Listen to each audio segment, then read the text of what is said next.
मुंब्रा येथे आयोजित हिंदू संमेलनातील वादग्रस्त वक्तव्याप्रकरणी मत्स्य व्यवसाय व बंदरे विकास मंत्री नितेश राणे यांच्यावर गुन्हा दाखल करण्याची मागणी राष्ट्रवादी काँग्रेस शरदचंद्र पवार गटाचे जिल्हाध्यक्ष मनोज प्रधान यांनी केली आहे. या संदर्भात त्यांनी नौपाडा पोलीस ठाण्यात लेखी फिर्याद दिली. प्रधान यांच्या मते राणे यांनी मुस्लिम समाजाबाबत आक्षेपार्ह वक्तव्य करत धार्मिक द्वेष निर्माण करण्याचा प्रयत्न केलाय. तसेच डॉक्टर जितेंद्र आव्हाड यांच्या विरोधात चिथावणीखोर विधान केलंय. त्यामुळे भारतीय न्याय संहिता कलम 299, 351 आणि राष्ट्रीय सन्मान अपमान प्रतिबंधक कायदा 1971 अंतर्गत गुन्हा दाखल करावा अशी मागणी करण्यात आली आहे. पत्रकारांशी बोलताना प्रधान म्हणाले, मुंब्रा कौसा परिसरात हिंदू मुस्लिम समाज शांततेत राहतो. अशा ठिकाणी बाहेरून येऊन तणाव निर्माण करणं धोकादायक आहे. राणे यांनी संविधानिक शपथेचा भंग केला असल्याचा आरोपही त्यांनी केलाय. दरम्यान स्थानिक नगरसेविका मनीषा भगत यांनीही बाहेरून येणाऱ्यांनी भांडण लावू नये असा इशारा दिलाय.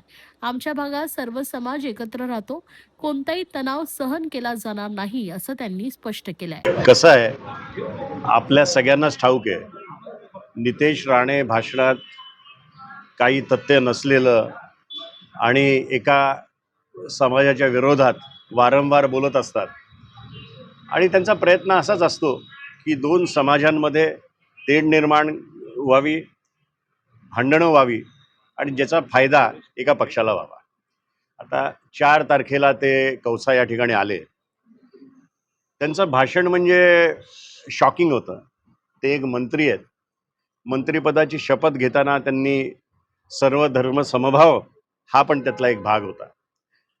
त्यांनी जे त्या ठिकाणी केलं ते एक तर हिंदू मुस्लिमांमध्ये द्वेष कसा होईल, की मद्रासांमध्ये डॉक्टर इंजिनियर नाही तर अतिरेकी कसे घडवतात, अशा पद्धतीचं त्यांनी वक्तव्य केलं. त्यांनी जितेंद्र आव्हाड साहेब आमचे जे नेते आहेत त्यांच्यावर वक्तव्य केलं. आपल्या माध्यमातून मी त्यांना सांगू इच्छितो की त्यांनी ही कॉन्स्टिट्युएन्सी नीट स्टडी करावी. तिथे कळवा आणि मुंब्रा अशी 2 भाग आहेत. त्याच्यात कळव्यामध्ये 2 लाखहून जास्ती हिंदू मतदार आहेत आणि तिथे देखील जितेंद्र आव्हाड साहेब 40,000 मतांनी पुढे आहेत.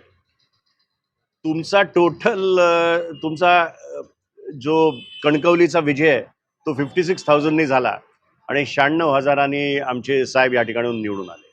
त्यामुळे तुम्ही बोलत असताना विचार करून बोलावा. तुम्हाला मी आपल्या सगळ्यांच्या माध्यमातून सांगतो की ज्या पद्धतीने राहुल गांधी आले तेव्हा फक्त 2-5 लोकांनी काळे झेंडे दाखवले होते, पण पुन्हा एकदा जर तुम्ही ठाणे शहरात आलात तर राष्ट्रवादी जोरात तुमच्या विरोधात आंदोलनाला उतरेल, हे ठामपणे मी सांगू इच्छितो. आव्हाड साहेबांबद्दल, शिवाजी महाराजांबद्दल किंवा कुठल्याही समाजाबद्दल बोलताना विचार करून बोलावा.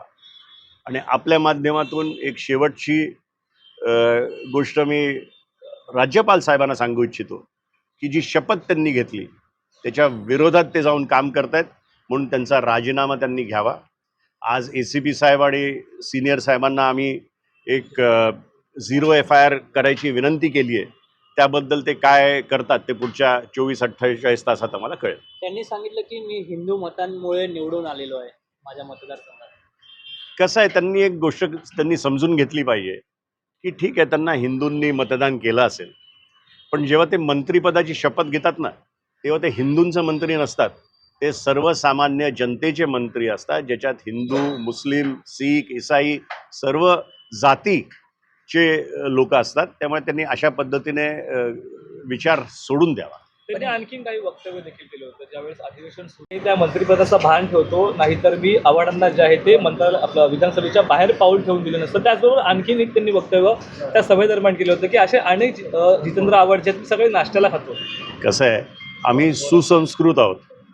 आमच्या आईवडिलांनी आम्हाला काहीतरी संस्कार दिलेत, आमच्या पक्षाध्यक्षांनी आम्हाला काहीतरी संस्कार दिलेत, म्हणून ह्या अशा भाषेला उत्तर देणं मी काय नीट मला काय वाटत नाही. पण मी एकच शब्दात सांगितलं, पुन्हा एकदा कळवा मुंब्र्यात येऊन दाखवा.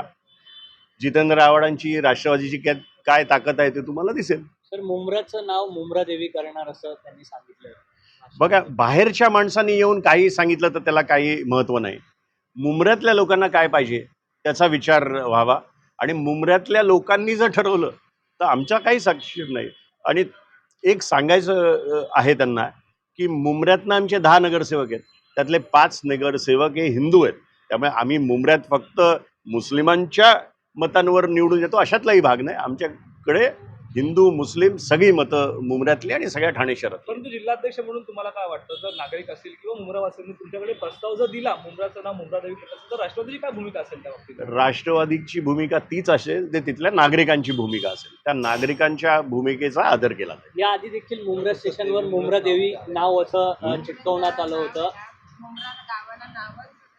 यापूर्वी देखील काही नागरिकांनी जे आहे ते मुंब्रा जे स्टेशन आहे तिथे मुंब्रा देवी असं फलक जे आहे ते चिपकवलेले होते.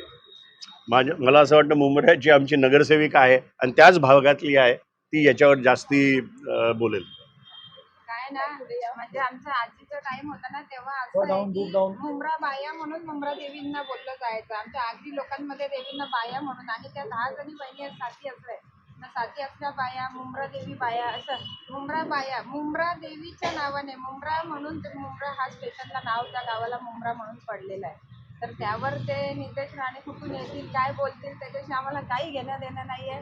मुंब्रा देवी मुंब्रा असं असलं तरी आम्हाला काही फरक पडत नाही आहे. तर त्यांना का फरक पडायला हवं आहे आणि ते कोण येऊन ठरवणार आमच्या मुंब्र्यामध्ये काय पाहिजे काय नाही पाहिजे, हिंदू काय मुस्लिम काय ते कोण येऊन सांगणार. जेव्हा आम्ही मिळून मिसळून राहतोय आम्हाला सगळ्यांना आम्ही आमचं जसं काय नातं भाऊबंदीचं नातं निभावतोय तर त्याला काय फरक पडला पाहिजे इथे येऊन बोलायला. कसं आहे, गेले 30-35 वर्षात मुंब्र्यामध्ये एकही हिंदू मुस्लिमचं भांडण देखील झालेलं नाही आहे. आणि 2009 नंतर जेव्हा आव्हाडसाहेब तिकडे आमदार म्हणून आलेत त्याच्यानंतर तर काहीच नाही. मग असं असताना तुम्ही बाहेरनं यायचं आणि काहीतरी अशी आग लावायचा प्रयत्न करायचा, मला असं वाटतं कळवा मुंब्र्यातली लोक ह्याला बळी पडणार नाहीत. तुम्हाला बोलायचंच असेल तर तुमच्या फिशरीज आणि पोर्ट डिपार्टमेंटवर बोला. तुम्हाला बोलायचंच असेल तर सिंधुदुर्गचे तुम्ही पालकमंत्री आहात त्याच्याबद्दल बोला.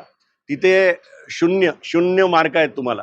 त्यामुळे तुम्ही त्याच्यावर जास्ती लक्ष केंद्रित करा असं ठामपणे मी या ठिकाणी सांगतो. एवढा उशीर काय झाला विरोध करायला? शुक्रवारी सभा झाली आणि आज आपण पत्र देतो. आम्ही वाट असं बघत होतो की आमच्या नेत्यांवर सुमोटो गुन्हे घेतले जातात. मग ते शमीम खानवर असो, विरोधी पक्ष नेता शानू पठाणवर असो, म्हणजे खोटे गुन्हे घेतले जातात. आणि खऱ्या अर्थाने जे भाषण लाईव्ह प्रसारित या मुंब्रा कौसात होत होतं त्या ठिकाणी काय करतात का हा प्रश्नचिन्ह आमच्या मनात होता. पोलिसांना पहिले संधी दिली पण अपेक्षेप्रमाणे त्यांनी काहीही केलं नाही म्हटल्यावर आज आम्हाला या ठिकाणी यायला. जैन मुनी छत्रपतींची तुलना ही नितेश राणेसोबत केली. हसायसारखं वाटतं की नाही खरं सांगा. म्हणजे महाराजांची तुलना कोणाबरोबरही करणं अयोग्य आहे. आणि त्यातून नितेश राणे म्हणजे हा केविलवाणा प्रश्न आहे. म्हणजे ह्याच्याबद्दल विचारही होऊ शकत नाही. लोक हसत आहेत की त्यांची तुलना महाराजांबरोबर केली जाते.